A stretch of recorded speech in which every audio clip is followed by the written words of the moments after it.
Clarity नहीं आ रही रऊफ साहब। इट सीम्स के हर 2 हफ्ते के अंदर कोई ना कोई ऐसी चीज होती है जिसमें आपकी पार्टी के रहनुमा पार्टी पॉलिसी से अलग बयान देते हैं। पहले शेर अफजल मरवत साहब ने वो सऊदी अरब वाला बयान दिया, आपकी पार्टी ने कहा नहीं ये पार्टी पॉलिसी नहीं है, ये गलत बयान है। उसके बाद अब शेर आफरीदी साहब ने ये बयान दिया, अब दोबारा आपका ये आया कि जनाब नहीं ये पार्टी पॉलिसी नहीं, हमारी पार्टी पॉलिसी कुछ और है।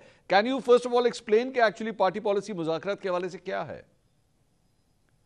देखिए, थैंक यू मंसूर साहब, वेरी काइंड ऑफ यू। देखिए, 1 2 3 आप इसके फैक्टर्स हैं, हम डिस्कस कर लें। एक तो पहला फैक्टर है कि क्या हम इस्टेब्लिशमेंट के साथ बातचीत करने के लिए तैयार हैं या नहीं हैं। तो मैं काफ़ी दफ़ा एक्सप्लेन कर चुका हूँ कि तकरीबन 1.25 साल पहले खान साहब ने एक स्टेटमेंट दी थी कि हम इस्टेब्लिशमेंट के साथ बातचीत करने को तैयार हैं, और उन्होंने एक उस वक्त कमेटी भी कॉन्स्टिट्यूट कर दी थी। अब ये पुरानी बात है, अब अगर कोई बातचीत होगी दैट मीन्स कि जी इस वक्त भी हम बातचीत करने के लिए तैयार हैं, लेकिन अब सेकंड फैक्टर पे आ जाइए कि जी वो बातचीत के लिए कौन एम्पावर्ड है कि कोई इसको अगर कोई बात करे तो इन लोगों से वो राब्ता करे। वो 3 लोगों के नाम खान साहब ने आज बता दिए कि ये 3 लोग हैं जो कि उनसे जिनके साथ राब्ता किया जा सकता है या जो राब्ता कर सकते हैं। So number 1, we are ready for talking to the establishment. ये 3 लोग हैं, इनको स्पेसिफाई किया गया है। अब तीसरा फैक्टर है कि जी क्या कोई बात हो रही है या नहीं, इसका भी जवाब खान साहब ने दे दिया है कि इस वक्त कोई उनसे राब्ता नहीं है, किसी किस्म का कोई इनिशिएटिव उनकी तरफ से या हमारी तरफ से नहीं आया हुआ। Very clear, very candid, very straight. नहीं, आई एब्सोल्युटली लव इट। अच्छा किया आपने, उसको बड़ा क्लियरली आपने बता दिया। सो अब मुझे ये नहीं समझ आ रही कि अगर ऑन अ लाइटर नोट शादी का फंक्शन अगर हो नहीं रहा तो फिर कार्ड किस बात के छप रहे हैं, क्यों कमेटियां बन रही हैं, क्यों 3 लोग डेजिग्नेट हो रहे हैं जबकि एक्चुअली फंक्शन है ही नहीं, मौजूद ही नहीं है सिरे से। तो ये कमेटीज किस बात की बन रही हैं फिर? ये 3 लोग इसलिए नहीं डेजिग्नेट हुए कि जी हम कोई इनिशिएटिव ले रहे हैं या हम कह रहे हैं कि जी बातचीत शुरू करें, ये करें वो करें। सिर्फ ये कि एक क्लैरिटी लाएं, क्योंकि ऐसा लग रहा था जैसा कि आपने भी अपने इब्तदाइया में जिक्र किया कि कन्फ्यूजन था। तो उस कन्फ्यूजन को दूर करने के लिए हमने आज खान साहब ने ये स्टेटमेंट दी है मीडिया के साथ बात करते हुए डाला जेल में, तो ताकि उससे क्लैरिटी आ गई है। और अब बाकी जो लोग हैं वो मेरा ख्याल है एहतियात का बर्ताव करेंगे और वो इस किस्म की स्टेटमेंट्स नहीं देंगे। तीसरी बात यह कि आखिर अगर ये मुज़ाकरात होते हैं, वैसे बाय द वे इस पर ट्रैक रिकॉर्ड पाकिस्तान तहरीक इंसाफ का कोई ज़्यादा अच्छा नहीं है, क्योंकि माजी के अंदर भी खान साहब खुद जाके जनरल बाजवा से ऐवान सदर में मिले, आरिफ अलवी साहब से मिले, नहीं बताया गया, पब्लिक तक ये बात नहीं पहुंचाई गई। बाद में काफ़ी हफ्तों महीनों के बाद जाके ये खबर लीक हो गई, पता लगा कि जनाब ऐवान सदर में तो ये सब कुछ होता रहा है। इस मरतबा अगर ये सब कुछ होता है, इसको छुपाया जाएगा या पब्लिक को बताया जाएगा?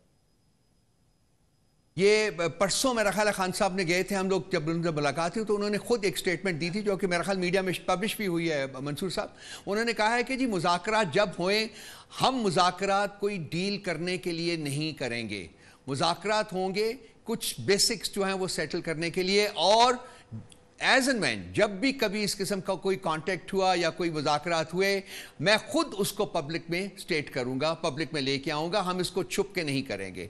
ये हमारी अब ऑफिशियल पॉलिसी है, स्टेटेड पॉलिसी है, खान साहब ने खुद ये स्टेट की है।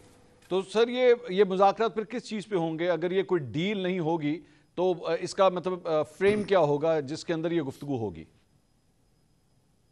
देखिए मंसूर साहब, इंसान बहुत कोशिशें करता है। हमारी तो बेसिक अंडरस्टैंडिंग ये है कि मुज़ाकरात एज एंड व्हेन अगर होते हैं, नहीं होते वो एक और बात है, लेकिन अगर कभी होते हैं तो प्रिंसिपली एस्टैब्लिशमेंट को ये बावर करवाने की अशद ज़रूरत है कि रियासतें जो हैं वो आइन और कानून के तकाज़ों के मुताबिक आगे बढ़ें तो तरक्की करती हैं। हर इंस्टीट्यूशन का उसमें एक रोल होता है, लेकिन वो रोल जो होता है वो आइन और कानून के ताबे होता है। अगर आइन और कानून से बालातर होकर कोई रोल प्ले करने की कोशिश की जाए, वो इंस्टीट्यूशन ए करे, बी करे, सी करे या डी करे, वो इस्टेब्लिशमेंट करे या पार्लियामेंट करे या एग्जीक्यूटिव करे, तो वो उससे रियासत को नुकसान होता है, उससे मुल्क को नुकसान होता है। तो foremost on the agenda would be an understanding by the establishment कि उनका एक रोल है, लेकिन वो रोल जो है वो आइन और कानून में दर्ज है और वो उससे तजावुज़ नहीं कर सकते। दैट मीन्स के जी पोलिटिकल इंजीनियरिंग जो है या एक पोलिटिकल रोल जो कि इस्टेब्लिशमेंट ने अपने आप को तफवीज़ किया हुआ है इस वक्त, वो उनका रोल नहीं है, वो पार्लियामेंट का रोल है, वो पॉलिटिशियंस का रोल है। तो उनको चाहिए कि वो इससे अपने आप को विड्रॉ करें। अब इसमें उनकी तरफ से क्या जवाब आता है, क्या नहीं आता, वो देखना होगा और उसकी बेसिस के ऊपर अगर बातचीत आगे बढ़ सकती है तो बढ़ाई जाएगी, अगर नहीं बढ़ेगी तो नहीं जाएगी। देखिए, once again let me reiterate, Mansoor sahab, हम कोई डील एस्टैब्लिशमेंट के जरिए नहीं करेंगे। ठीक है, डील अगर होगी तो वो अवाम के मैंडेट के थ्रू आएगी, वो अवाम के साथ हमारी डील है। उन्होंने वोट देना है, उन्होंने पॉलिटिकल पार्टीज को इलेक्ट करना है, उन्होंने लोगों को पार्लियामेंट में भेजना है। इसके अलावा और कोई रास्ता नहीं है। इस रास्ते को जिसने भी वायलेट किया है पास्ट में, पार्टी ए ने, पार्टी बी ने, पार्टी सी ने, पार्टी डी में, तो वो रियासत, उस पार्टी ने भी सफ़र किया है in the medium to long run, और रियासत ने बहुत सफ़र किया है। ये मसला जो है, ये जो मसला है, इसको अंजाम तक पहुंचाना है, इसको ख़त्म करना है, इस चैप्टर को बंद करना है सर।